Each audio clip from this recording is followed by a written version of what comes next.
Okay. We'll talk a little bit about Rosh Hashana. One second, just 1 second.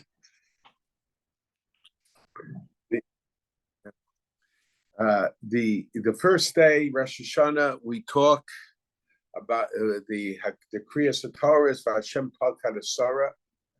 There's a certain emphasis on the Avos, Yitzchak being the first generation born as part of Klal Yisrael, born as a Jew. And the second day, Rosh Hashanah, it's the Akeida. I'm just wondering, because it's a continuation, whether they didn't institute the original takana was maybe to have both kriyas together, but it was divided in half to represent the fact that Rosh Hashanah is a kedusha richta. So one kedusha. So symbolic of it, perhaps the kriya was divided. The one long kriya was divided in half into 2 kriyas.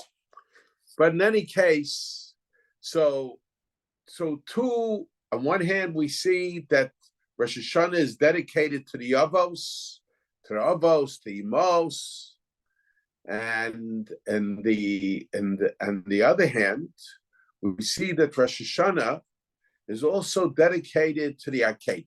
Now, it's true. Chazal tell us that the Akeida took place in Rosh Hashanah. But when you read the Kriya of the Akeida, there is absolutely no reference to Rosh Hashanah, to the idea of Rosh Hashanah. So there must be some connection between the Akeida, the idea behind the Akeida, and Rosh Hashanah. Now, and the same thing to a certain degree is true about the fact that Rosh Hashanah is dedicated to the Avos and to the Emos. It's true, Rosh Hashanah is the Nifkeda. Chazal tell us the Emos that they in a sense the process of having children began, and that represents the future of the Jewish people, the perpetuation of the Jewish people. Now, the Torah tells us regarding the Akeida that the necessity of the Akeida, why was it necessary for the Akeida that HaKadosh Baruch Hu nisa es Avraham, that God in the tested Avraham. And the Ramban asks the famous question, why did HaKadosh Baruch Hu have to test Avraham? HaKadosh Baruch Hu certainly knew that Avraham would be successful in the test. And the Rambam says that the purpose of the test was to lahotzi mehakoach halapoa, to take it out from the state of the potential into the state of the actual. And my father would explain the Ramban to me that lahotzi mehakoach halapoa, that HaKadosh Baruch Hu knew what Avram was capable of. But HaKadosh Baruch Hu knew what Avram was capable of. But the problem was Avram did not know his own capabilities, his own ability. And in a certain sense, and I think I heard that from my father also, Rosh Hashanah is a time for us to recognize our abilities. We only use a small part, the small potential of our abilities. and Rosh Hashana, when we look forward to the rest of the year, we have to focus on finding out our abilities. HaKadosh Baruch Hu knew that Avraham was capable of putting Yitzchak on the altar in compliance with his command. And I know that there are fools that go around saying, and some within who are identified as Orthodox,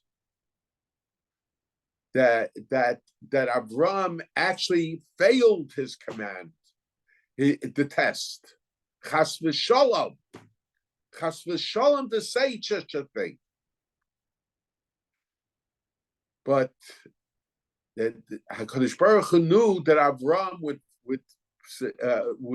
would succeed, but Avraham had to know, because sometimes we are limited in what we accomplish because we don't think that we can accomplish. And my father would mention, the Medrash says that immediately after the Akeida, Avraham said, the Medrash tells us that I was ready to sacrifice Yitzchak. So he sent him to the yeshiva Shem Ve'ever. Apparently, up till that point, Avraham was not ready to part with Yitzchak. After all, he had the son that he had at an advanced age. It was difficult for him to part. He didn't realize his abilities. So because of that, but as a result of the Akeida, Avraham recognized his abilities and was able to accomplish more than he had thought previously. Now, but I want to suggest another possibility we could say is, I think some say, that it was for the nations of the world to recognize the uniqueness of Avraham. It's well known that the Ovdei Avodah Zarah, those who worshipped idols, they sometimes would sacrifice their children. The Torah talks against that practice. But there were those that were going around saying among the nations of the world that Avraham is not as committed to his God the way they were committed to their God. And in a sense, HaKadosh Baruch Hu wanted to make Avraham a universal figure. And history has shown that Avraham did become a universal figure. Yitzchak, on the contrary, is somewhat hidden. So because of that, the HaKadosh Baruch Hu had to show to the world that Avram's dedication to HaKadosh Baruch Hu, his submission to the Word of God, was greater than their submission to what they perceived, what they wanted to perceive, that their gods were asking of them. Of course, Chas v'Shalom, this is HaKadosh Baruch Hu, as the Medrash tells us, Lo amarti licha shachteyu ela ha'alehu. It was never the intention of HaKadosh Baruch Hu that Avraham should shecht Yitzchak, but only to imbue Yitzchak with a certain idea. And I want to focus on what was it that HaKadosh Baruch Hu wanted Avraham and Yitzchak to understand. What was the lesson of the Akeida that HaKadosh Baruch Hu wanted Avraham and Yitzchak to understand? And with that, we will be able to answer the Ramban's question. And perhaps that is what the Ramban meant. Now, now we take a look. We take a look at the minhag of saying slichos, the minhag b'nei Ashkenaz. It's very interesting. Slichos of the minhag of b'nei Ashkenaz, the custom of the Ashkenazic jury is that we say the slichos for at least 4 days. And the slichos have to begin on a Sunday. This year, because the first day of Rosh Hashana falls out on Shabbos, so slichos is said only 1 week.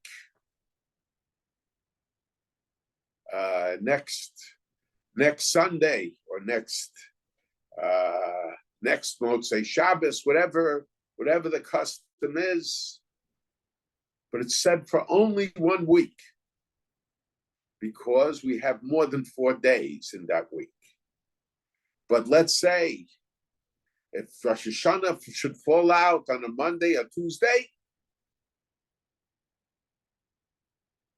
so then we have to start the slichos the week beforehand. But there is a minimum requirement of 4 days of slichos. And there is a dispute among the Achronim. Why do you need at least 4 days of slichos?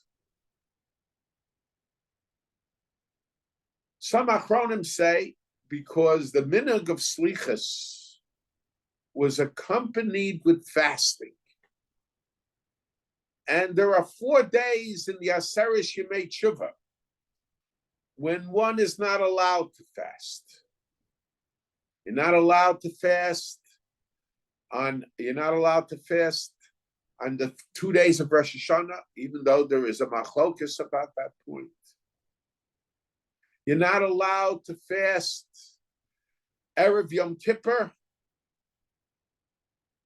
and you're not allowed to fast Shabbos Tshuva. So to make up for those 4 days that there was a custom to fast, we need a minimum of 4 days before Rosh Hashanah for fasting. So because of that, the slichos has to be a minimum of 4 days. That is the minhag of Bnei Ashkenaz. As Ashkenazic jury, slichos is a minimum of 4 days. But the question is, why 4 days? So that's one answer that's given. However, the Eliyahu Rabbah gives a different explanation. Why there's a minimum of 4 days of slichos? The Eliyahu Rabbah says that when you take a look at the karbanos in Yom HaKippurim, the karbanos in Parshas Pinchas, says v'hikraftem, you shall sacrifice, you shall give. But in regard to Rosh Hashanah, it says va'asisem, and you shall make. And he understood that to mean va'asisem, you shall make yourself a carbon. In other words, Rosh Hashanah is dedicated to the idea that we're not just giving korbanos, we're not just giving sacrifices in the temple of animal sacrifices, but in a sense, we're making ourselves the korban. In a sense, you could say that the animal sacrifice is the external manifestation of the giving of oneself over to HaKadosh Baruch Hu. Now, I've discussed this many times. We have to understand, what is this idea? Now, the Rambam in Moreh Nevuchim I've mentioned, when he discusses sacrifices, so he says that the reason for sacrifices, he felt that giving sacrifices was an inferior form of avodah, but of service. But why did the Torah sanction, not just allow, but turn sacrifices into a mitzvah? Is because at that time there was a drive to give sacrifices. And if the Jewish people had not been able to give sacrifices, as a result of that drive to give sacrifices. Now the Ramban quotes another statement of the Rambam in Moreh Nevuchim, but everybody points out that there were certain sections of the Moreh Nevuchim that the Ramban didn't have. And what I'm mentioning over, the Ramban didn't have. So there were had the Torah not created mitzvos of giving sacrifices, because of the drive to give sacrifices that existed, many might have been enticed to serve avodah zarah, where sacrifices was a prevalent form of service. So because of that, the Torah made giving sacrifices as a mitzvah. Now, everybody jumps on the Rambam about that. They point out that Adam Arishon gave sacrifices, that Noach gave sacrifices, Cain Behevel gave sacrifices.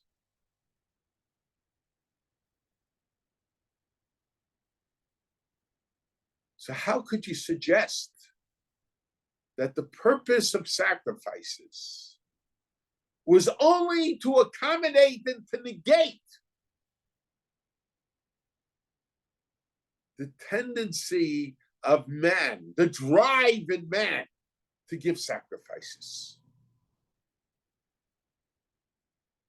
And I want to suggest, based on something, my uncle didn't address that question, but he pointed out something very interesting, at least in the shiurim that I read that were written over by Talmidim, by students.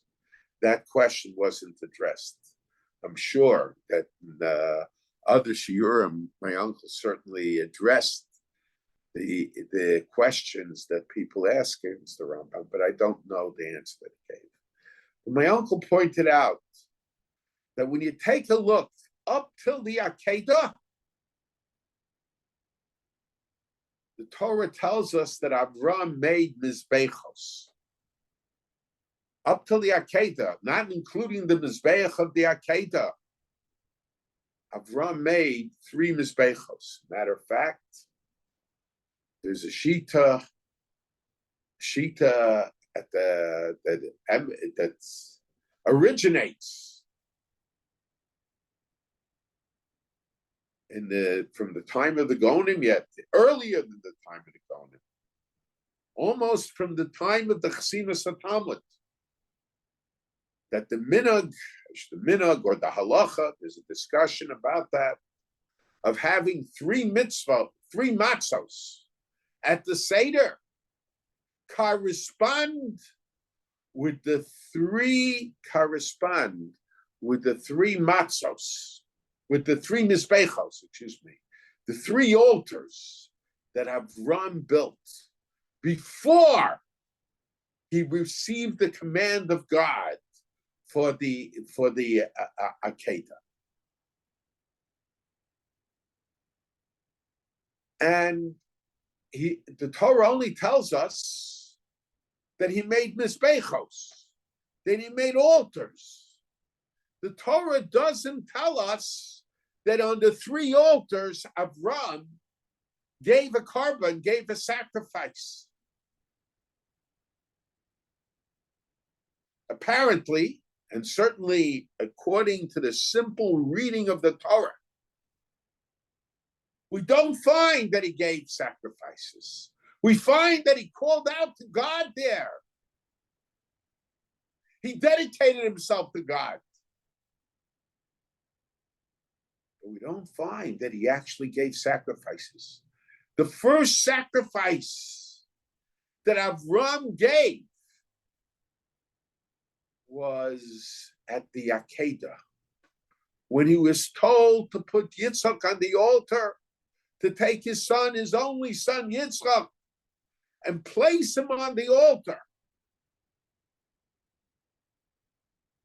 And then, when the Malach appeared to him and said, Al tishlach yotcha lanar, do not touch the lad, do not touch Yitzchak.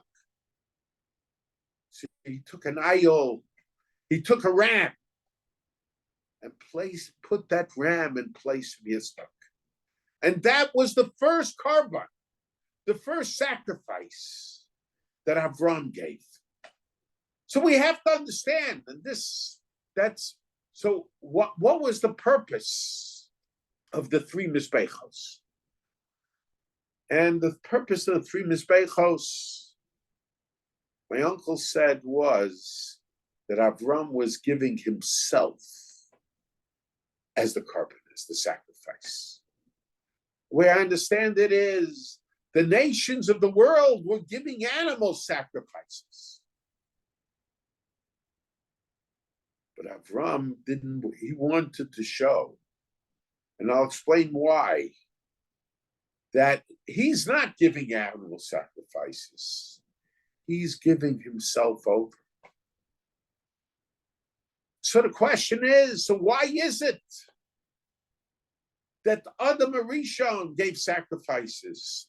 Why is it that Cain and Hevel gave sacrifices? Oh, actually, I should ask about Hevel. Why is it that Hevel gave sacrifices? Why is it that Noah gave sacrifices? And it wasn't just something that Noah decided to do. Noah understood that that was a command from God. Because the animals that were able to be used as sacrifices, Noah was told to keep more of those type of animals. So he understood that was a command from God to give sacrifices. And then all of a sudden, abruptly, Avraham doesn't give sacrifices anymore. He just builds a mizbeach. And I think the reason was that it's very interesting. Originally, Adam Arishon received a command from God not to eat from the animals, not to eat meat.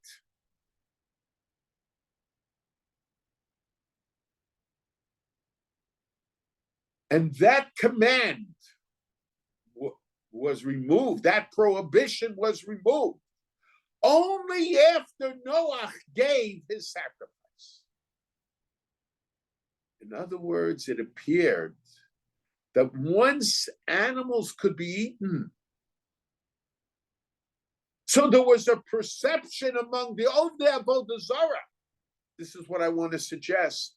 there was a perception among the Ovdei Avodah Zarah that the sacrifices were feeding their gods.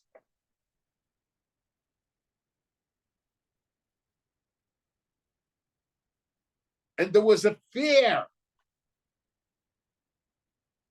that just as they had that perception, down the road, the Jewish people, some of the Jewish people who were influenced, unfortunately, by the practices of the nations of the world, would also, chas v'shalom, have that attitude. Because of that, Avraham wanted to show not just future generations, but he wanted to show the whole world. Avraham was a universal figure, and he wanted to show the whole world that you don't feed God food. In a sense, the Navi tells us that God screams at the Jewish people, "Mi bikesh hazeh miyetchem." Who wants your sacrifices?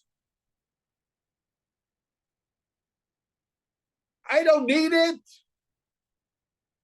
Well, if HaKadosh Baruch Hu doesn't need it, so how come we have a Torah's Kahanim that's full of sacrifices? How are we to understand it? But Avraham wanted to demonstrate to the world that in our service of HaKadosh Baruch Hu, there is an altogether different approach. And because our service of HaKadosh Baruch Hu is giving oneself over. Karban comes from the word, as I mention all the time, karev, coming close to God, giving yourself over to HaKadosh Baruch Hu. And we find the Likutei Torah I always mention at the beginning of Chumash Vayikra.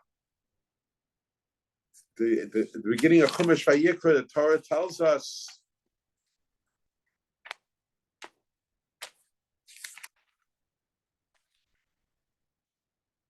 Adam tiyakriv mikem karban laHashem. Yes, you'll give animal sacrifices, but it has to be mikem. You have to give from yourself. The sacrifice, the animal sacrifice that you give, min habehema, min habakar, min hatzon, that's only an external manifestation. But the main sacrifice is mikem. Has to be mikem. And the same thing is true. The Torah tells us, I mentioned very often, the Alshich. Why did God accept the carbon of Hevel and reject the carbon of Kayid? The Hevel Hevi Gamhu made Korosono. He brought himself over. He gave himself over at HaKadosh Baruch Hu. And this also, when we take a look at the carbon, at the dedication of the Mizbeach, that the leaders of the tribes gave, the Torah repeats the same carbon 12 times. Each leader of the tribe gave the same carbon. But nevertheless, the Torah repeats it. Torah could have said one time, this is what each leader of the tribe gave. On the first day, the Nasi of Shevet Yehuda gave it. The second day, the Nasi of Shevet Yisachar gave it, and so on and so forth. But the Torah repeats it as it was 12 karbanos. Why did the Torah repeat it as it was 12 different karbanos? Because when the leaders of the tribes gave it, they gave themselves over. And each person is different. And Rosh Hashana commemorates the creation of man. And the Torah tells us, "Vayivra Elokim es Adam b'tzalmo, b'tzalmo Elokim baraso." God created man in his image. In the image of God, he was created. My father always would ask, Why? It seems redundant. God created man in his image, and the image of God he was created. It's redundant. My father says his image is with a small h. Each person was created in their own image. Each person has a different shlichus, a different mission from HaKadosh Baruch Hu. The Rambam says that a person could be as great, could be as big of a tzaddik as Moshe Rabbeinu. And it could be as big as a Rosh as Yerabim ben Nevat. Okay, being as big of a Rosh as Yerabim ben Nevat, we understand. How could the Rambam have said that you could be as big of a tzaddik? You could be as righteous as Moshe Rabbeinu. Adon HaNeviim, L'kom b'Yisrael. Okay, there's drushes on it, but I'm talking about the simple words of L'kom b'Yisrael K'Moshe. How could the Rambam have suggested that a person? But I heard from my father that the Rambam is saying that each person could fulfill their mission in the same way Moshe Rabbeinu fulfilled his mission. Obviously, Moshe Rabbeinu's mission, as the Nosin HaTorah, as the one who participated in the giving in being the person who gave the Torah from HaKadosh Baruch Hu to Klal Yisrael, who brought the Jewish people to Klal Yisrael.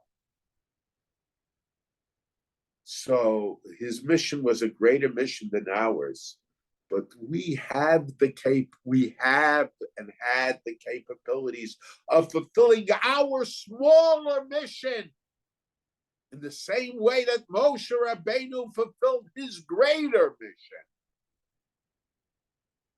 But unfortunately, we didn't do it.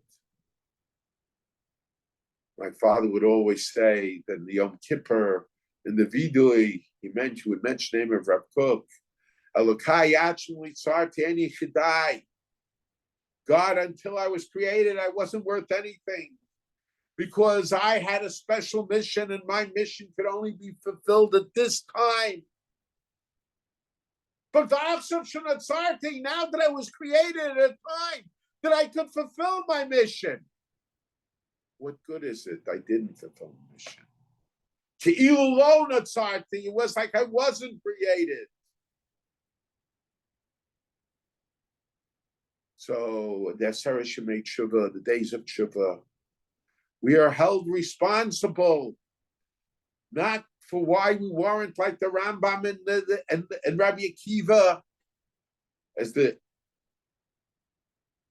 but we're held responsible why we didn't fulfill our mission in life. So so Avraham, when he made the Mizbeach, and he didn't give a carbon, he gave a carbon. The carbon was himself. And that was Hevel. Hevel Hevi Gamhu made Korasono. He brought himself over. The leaders of the Shvatim brought themselves over. Together with the carbon. So every carbon was a different carbon, because each person was different. And on the day that we commemorate the creation of man, we have to remember this is the first day of the Aseret Shemei Tshuva. We have to remember that each of us, B'Tzalmo with a small h, and that's the image of God that is in us. Because each of us has a different mission. We're not responsible for somebody else's mission for ourselves. Of course, we have to help everybody else fulfill their mission. But we are being held responsible when we start these Aseret Shemei Tshuva, these 10 days of Tshuva. We have to evaluate what is our mission, and more than that, to what degree are we fulfilling and not fulfilling that mission? So Rosh Hashana is dedicated to the idea that man has to give himself over to God. He gives himself over to God to dedicate himself to God. But people has to come to recognize the Mizbeach. So this is why Avraham stood by the altar. He was was symbolic of his giving himself over to God. Now, I want to suggest that the idea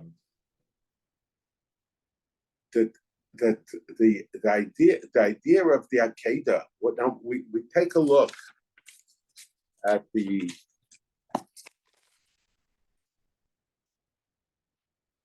now, but so why the change? Why didn't it remain just the Mizbeach? Why the change took place? Now,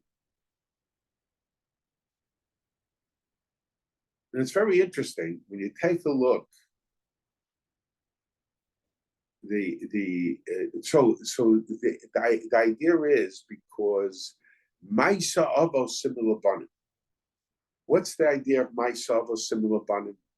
HaKadosh Baruch Hu manipulated the events of the life of our ancestors, that their life should serve as a guide for us. So, Enochinami, it was necessary for Avraham not to put anything on the Mizbeach.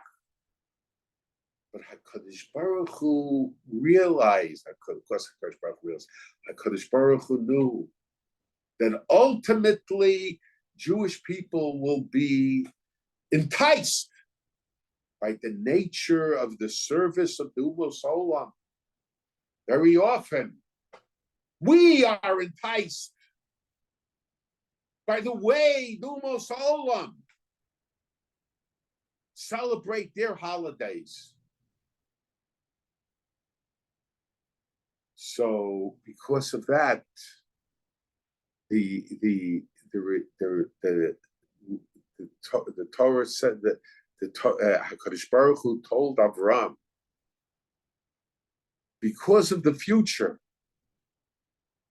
you have to come to understand. He didn't tell, but he showed Avraham that the animal sacrifice is in place of man. Chas v'shalom. It's not to do what the Ovdei Avodah Zarah did, but because of the necessity, Avraham, after displaying that he himself is the sacrifice, he had to display for future generations. And Yitzchak is the symbol of future generations.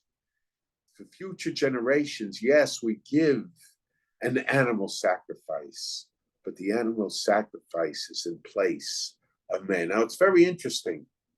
We say in the Tochacha, B'chukosai, B'zacharti is Brisi Yaakov, at the end of the Tochacha, B'afes Brisi Yitzchak, B'afes Brisi Yaakov Eskor, B'zacharti Brisi Avram, B'es Brisi Yitzchak,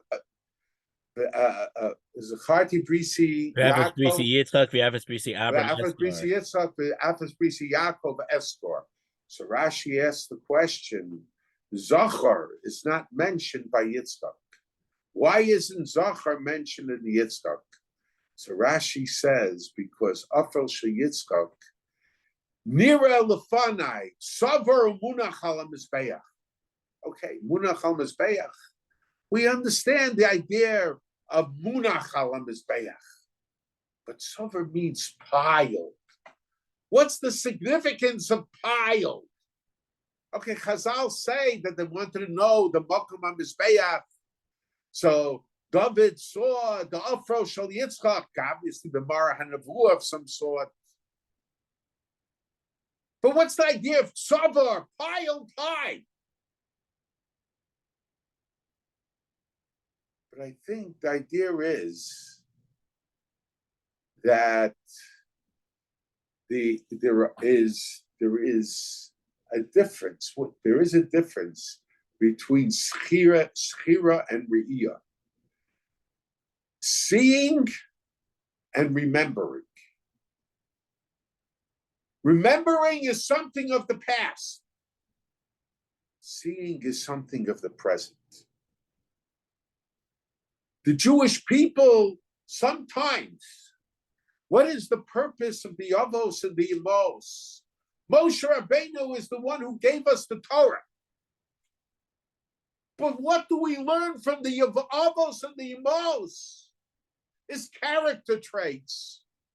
That's Ma'isa Avos, Simon Labanim. You take a look at the Torah. Torah talks a lot about Avraham. It talks a lot about Yaakov. It talks very little about Yitzchak. Okay, part of the reason, because Yitzchak is the symbol of Dusha. And Dusha is hidden. So the Torah hides Yitzchak. But I think there's another answer. And that answer is that the Torah is not a biography of the Avos and the Emos. The Torah is the Torah is in a sense keeping the Avos and the Emos alive.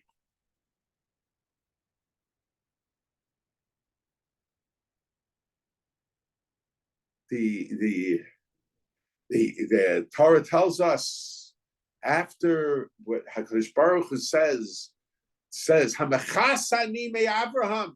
Am I going to hide from Avraham that I'm going to destroy his dome? But Avraham is going to be a great nation. So because Avraham is going to be a great nation, because hundreds of years later there will be a Jewish people who will leave Egypt, they will go to Israel. So because of that, it's necessary for God to reveal to Avraham that he's going to destroy Sodom. Very strange. I mean, there are terutzim that one could give. I don't think they're very good, you could say, to show that Eretz Yisrael doesn't tolerate sin. Same thing we saw with the Bnei Canaan. Torah tells it to us explicitly. But how? What's the reason? Because they'll be a great nation, so I have to tell them about Sodom, that my plans to destroy Sodom.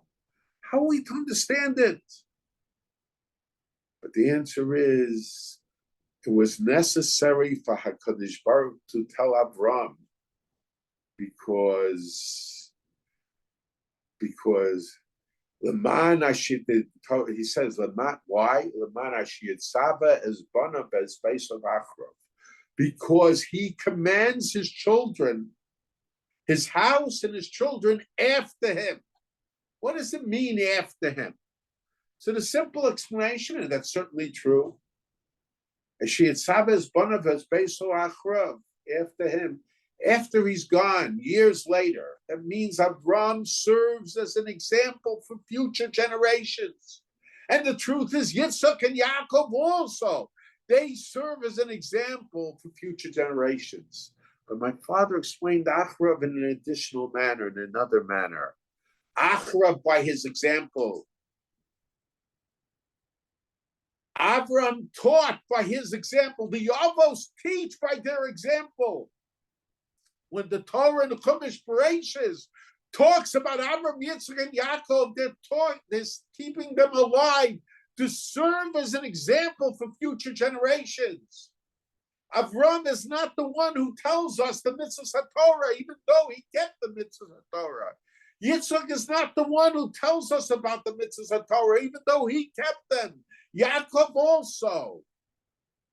But we learn from their example. And the Torah keeps them alive for that purpose. But character traits that were successfully transmitted, the Torah didn't have to emphasize. What does Yitzchak represent? Yitzchak represents the thing of Kiddush Hashem. When we, in the Torah, who does the Torah give credit for the Akeida? Not to Yitzchak, who put his head on the Mizbeach, who voluntarily went on the Mizbeach. But he gives all the credit to Avraham Avinu. Why? Because Yitzchak's ability to give oneself over was more or less transmitted for future generations. What wasn't transmitted was Avraham, the ability to sacrifice, to figuratively tie your children to the Mizbeach, to do the Naaseh v'Nishma, to say the Naaseh v'Nishma.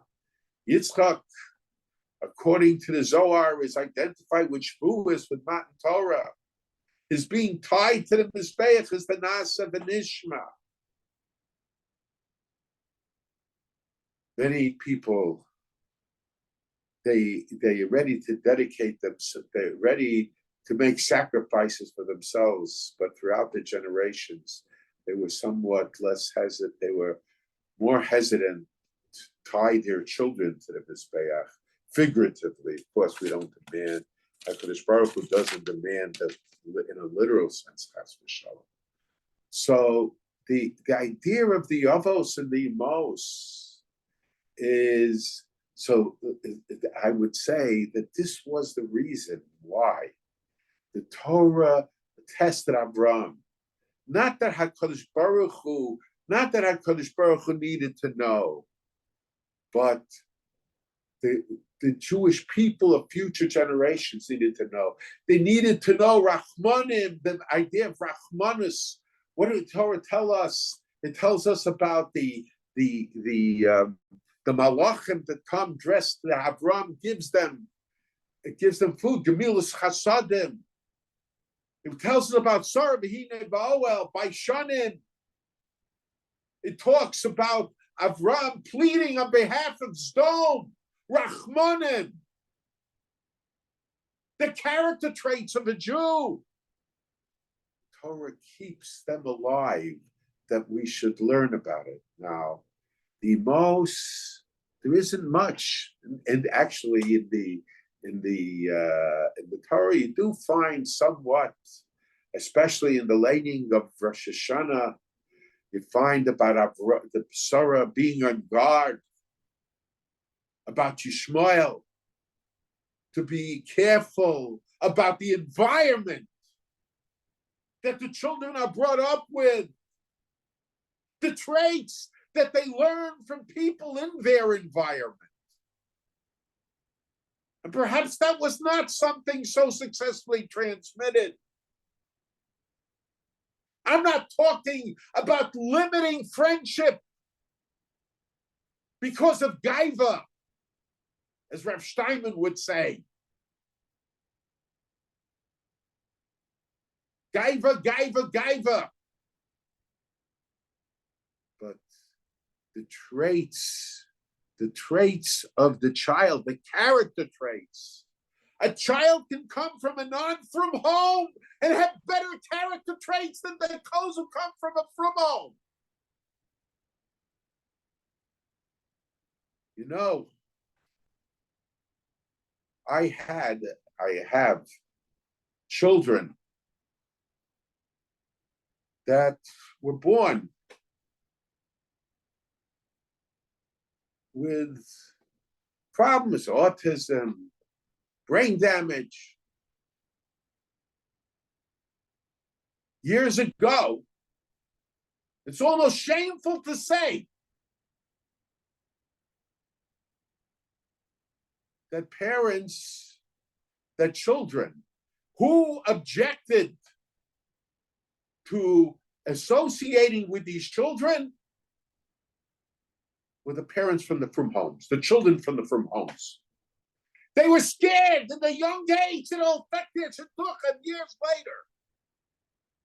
That situation has somewhat improved in recent years. And on the contrary, those that came from homes that were not so observant, they saw involvement with these children as something that was positive for their children.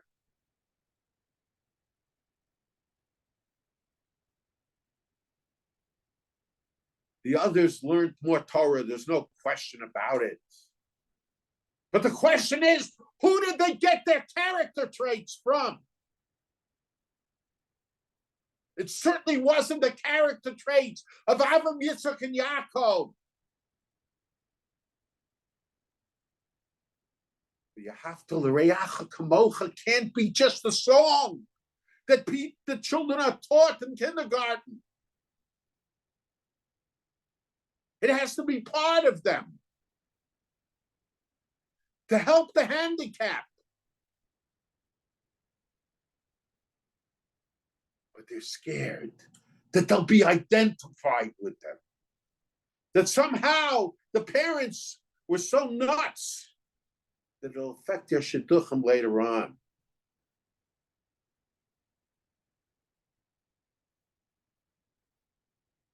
So the idea is, when it comes to character traits, we have to keep the avos and the emos alive. Because unfortunately, the avos and the emos of future generations do not have those character traits. So this is so Yitzchak, it didn't have to say Zecher because the traits of Yitzchak were given over relatively successful. It's Nira Lefanai. The ashes that were piled high are the ashes of the future generations. It's Nira Lefanai. It's not just Zecher. And when Jews who do not come from homes sacrifice their lives on behalf of the Jewish people, that's also Kiddush Hashem. That trait comes from Yitzchak. I'm not talking against those who want to sit and learn and feel that their role is something completely different than life. But to find fault of those who saved your lives, that shows that you are from the few. You are from that group that were not influenced by Yitzchak. That the traits of Yitzchak were not successfully transmitted. If the traits of Yitzchak were successfully transmitted, you would respect the people who are giving their lives, not just for the Jewish people, but for you.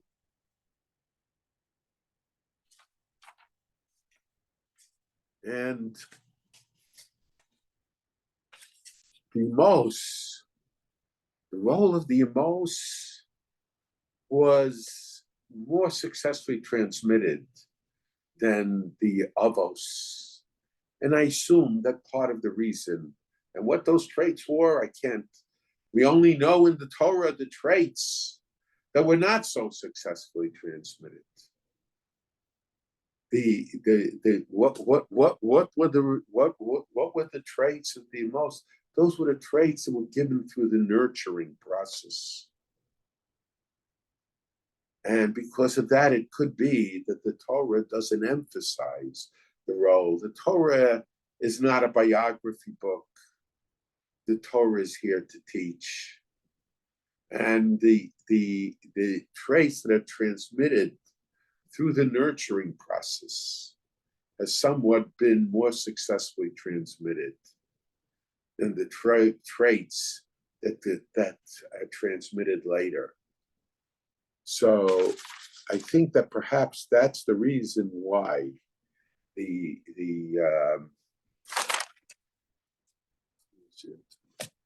that's the reason why the traits, the Torah it tells us so much about Avraham and Yaakov, very little about Yitzchak, and very little about the Emos, because there wasn't the need to keep to keep those traits alive, because those traits were successfully transmitted. Now,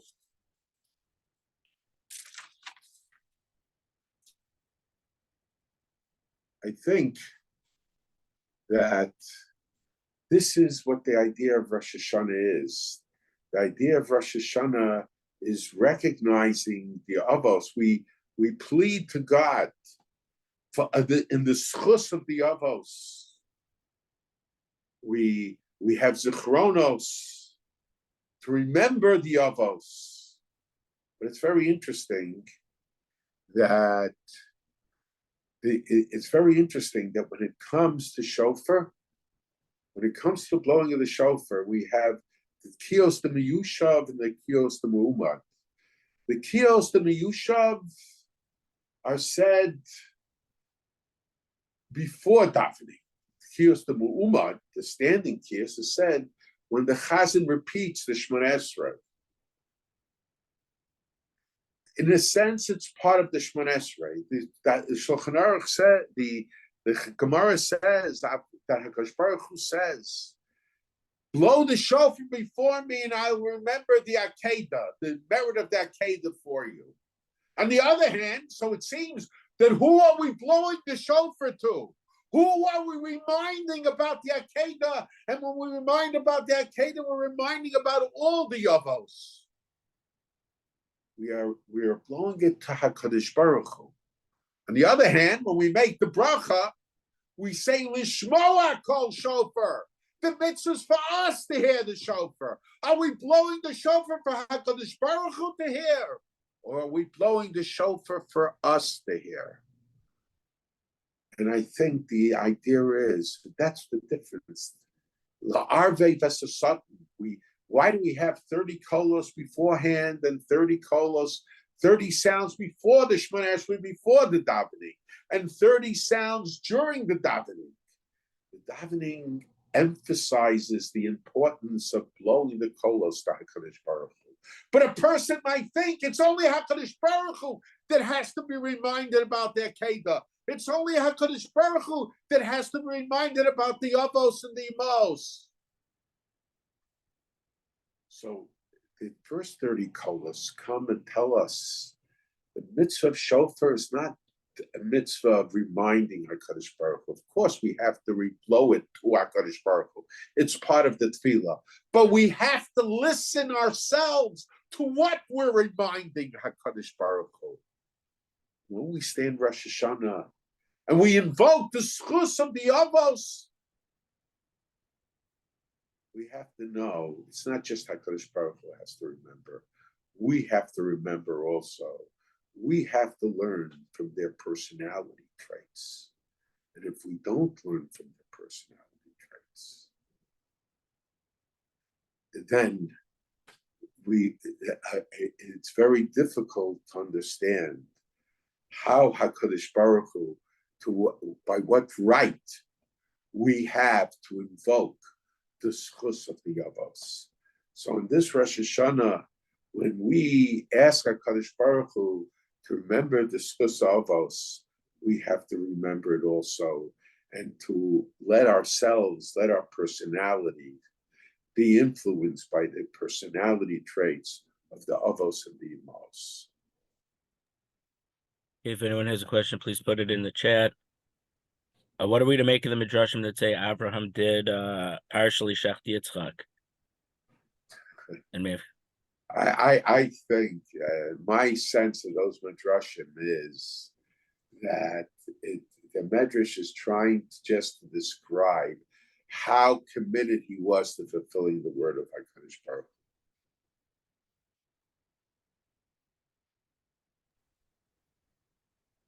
Hu. There was a question put at the beginning on last week's share. Yeah, what's that? About the Devarim, about the Tochacha of Moshe is different than the Tochacha of. So what's the question? Is the Vilna Gaon's explanation about Hashem speaking through Moshe's throat with the first Tochacha the basis of the comparison of Bilam to Moshe? of Bilam to Moshe. I know because the Bilam Bilam was it was artificial. It was artificial. Reb Chaim said Bilam was a phonograph. It had nothing to do with him. It didn't by Hakadosh Baruch Hu. It was Hakadosh Baruch Hu. That was the regular way for Hakadosh Baruch Hu to communicate with the Jewish people. Bilam was something that just chosen at that moment. It had nothing to do with his status, his personal status. Okay, last call for questions.